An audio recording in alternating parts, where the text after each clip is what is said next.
सर्व शेतकरी बांधवांना माझा सप्रेम नमस्कार. तुमचं या आजच्या व्हिडिओमध्ये मी सर्वांचं स्वागत करतो. आपण दरवेळेस नवनवीन व्हिडिओच्या माध्यमातून प्रत्येक पिकाचा एक रिव्ह्यू घेत असतो आणि त्यासोबत आज आपण आहोत पपईच्या क्षेत्रामध्ये. तर मी आज ह्या पपईमध्ये वेस्टेजचे जे प्रोडक्ट आहेत त्यांच्या कशा पद्धतीने फार्मरला रिझल्ट आला हे तुमच्यासमोर आज डिस्कशन करणार आहे. तर ललित भाऊ, आपलं नाव वगैरे सांगा. माझं नाव ललित जगदीश देवरे. मी राहणार आष्टानं, तालुका साक्री, जिल्हा धुळं. मी पपईची लागवड 15 फेब्रुवारीला केली होती. तर पपईची लागवड करताना सुरुवातीला जे बेसल डोस दिला होता त्या बेसल डोसमध्ये मी तुमचं युनिक ग्रॅन्युअल्स वापरलं होतं. ओके. युनिक ग्रॅन्युअल्स वापरल्यानंतर मी त्याच्यानंतर युमिक आणि ॲग्री 82 हे ड्रिंचिंगच्या माध्यमातून दिलं होतं 82 आणि ड्रिंचिंगच्या माध्यमातून दिले. तर मी तर हे सांगू इच्छितो की बघा, बेसल डोस तर प्रत्येक शेतकरीच देतो. बेसल डोस ही म्हणजे नवीन सांगायची गोष्ट नाही, काही रॉकेट सायन्स नाही त्याच्यामध्ये. तर त्याच्यामध्ये आम्ही ह्युमिक ग्रॅन्युअल दिलं होतं. मार्केटमध्ये अनेक प्रकारचे ह्युमिक आजही एक्झिस्ट करतायत आणि वेस्टेजचं ह्युमिकमध्ये काय नवीन आहे तर तुम्ही या ठिकाणी मी तुम्हाला पुढे दाखवणारच आहे. आणि त्याचसोबत ते जसं फर्टिगेशन केले टप्प्याटप्प्याने त्यांना आम्ही ॲग्री 82 आणि ह्युमिक ड्रिंचिंगच्या माध्यमातून दिलेलं आहे.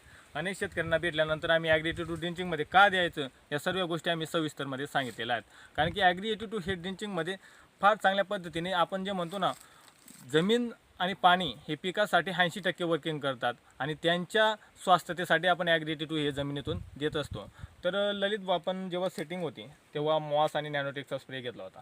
तर तुम्हाला काय वाटलं बरं मॉस आणि नॅनोटेक याचा टप्प्याटप्प्याने स्प्रे घेतल्यानंतर? अर्थात आम्ही 4 ते 5 लोकांनी 15 फेब्रुवारीची लागवड केली होती पपईची. बरोबर. तर मी थोडा हा वेगळा प्लॉट केला होता. ओके. आणि एक प्लॉट थोडा राहू दिला की मास आणि नॅनोटेक वापरलं नाही. बरोबर. तर मला असं निदर्शनास आलं की ज्या ठिकाणी मॉस आणि नॅनोटेक वापरलं तर त्या ठिकाणी उत्पादनात वाढ पण भेटली आणि वेट मध्ये बराचसा फरक पडला. बरं. आणि सेटिंगमध्ये काय वाटलं तुम्हाला? नवीन फ्लावरिंग? सेटिंगमध्ये नवीन फ्लावरिंग जास्तीत जास्त आलेलं. आता जसं तुम्ही बघू शकता इकडे, आता जो माल आहे 20 टन माल निघून गेलेला आहे झाडावरनं. आता 2 एकर क्षेत्रामधनं 20 टन हे बघा खाली, हे बघा तोडलेले आहेत फळं. तर जवळपास माझा 75,000 रुपये खर्च झालेला होता. मला 2.25 लाखाचं उत्पादन आतापर्यंत झालेलं आहे. आणि आता माझं अपेक्षित उत्पन्न कमीत कमी 2 एकरमध्ये 70 टनाचं आहे. कमीत कमी 70 टन तरी येईल. बरोबर. तर शेतकरी बांधवांना सांगणं हे की त्यांच्या 3 एकर क्षेत्रामध्ये आतापर्यंत 20 टन माल निघून 2 एकरमध्ये 2 एकरमध्ये त्यांनी आमचे प्रोडक्ट वापरलेले आहेत आणि आता त्यांच्यापर्यंत आतापर्यंत 3 पाडे झालेत. बरोबर. 3 वेळा तुटला आहे. 20 टन माल त्यांनी देऊन दिलेला आहे आतापर्यंत. आणि तुम्ही पाहू शकता की झाडावर फळधारणा आज किती आहे. म्हणून याच्यामध्ये पुढचं तुम्ही अंदाज लावू शकता की आता पुढे काय येईल त्यांना. तर